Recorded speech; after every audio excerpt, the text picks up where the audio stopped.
జరుగుతున్నది జగన్నాటకం.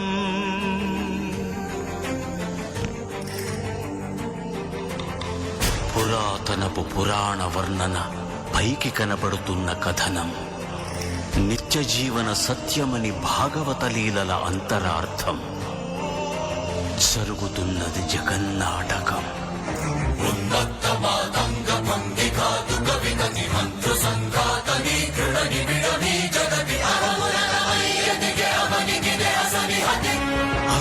అమేయమనూహ్యమనంత విశ్వం, ఆ బ్రహ్మాండపు సూక్ష్మ స్వరూపం, ఈ మానుష రూపం కుబ్జాకృతిగా బుద్ధిని భ్రమింపజేసే అల్ప ప్రమాణం, ముజ్జగాలను మూడడుగులతో కొలిచే త్రైవిక్రమ విస్తరణం. ఏ మహిమలు లేక ఏ మాయలు లేక, నమ్మశక్యముగాని ఏ మర్మము లేక, మనిషిగానే పుట్టి మనిషిగానే బ్రతికి మహిత చరితగా మహిని మిగలగలిగే మనికి సాధ్యమేనని పరంధాముడే రాముడై ఇలలోన నిలచి.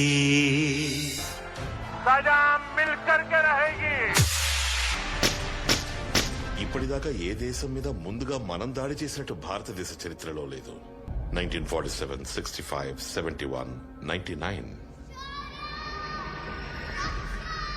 వాళ్ళ గుండెలో భయం పుట్టించడానికి ఇదే మంచి అవకాశం. ఇప్పుడు భారతదేశం చేతులు ముడుచుకొని కూర్చోదు.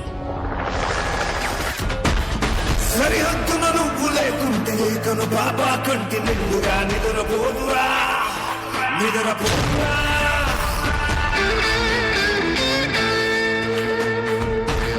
నిలువెత్తును నిప్పు కంచెవై నువ్వుంటేనే జాతి బాబుగా ఎగురుతుందిరా, పైకెగురుతుందిరా. దిల్లే ఇండియా, దిల్లే ఇండియా, నీ తల్లే ఇండియా, తన భరోసా నువ్వే దేశం.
उससे मिलूंगा एक बार मिला दे यार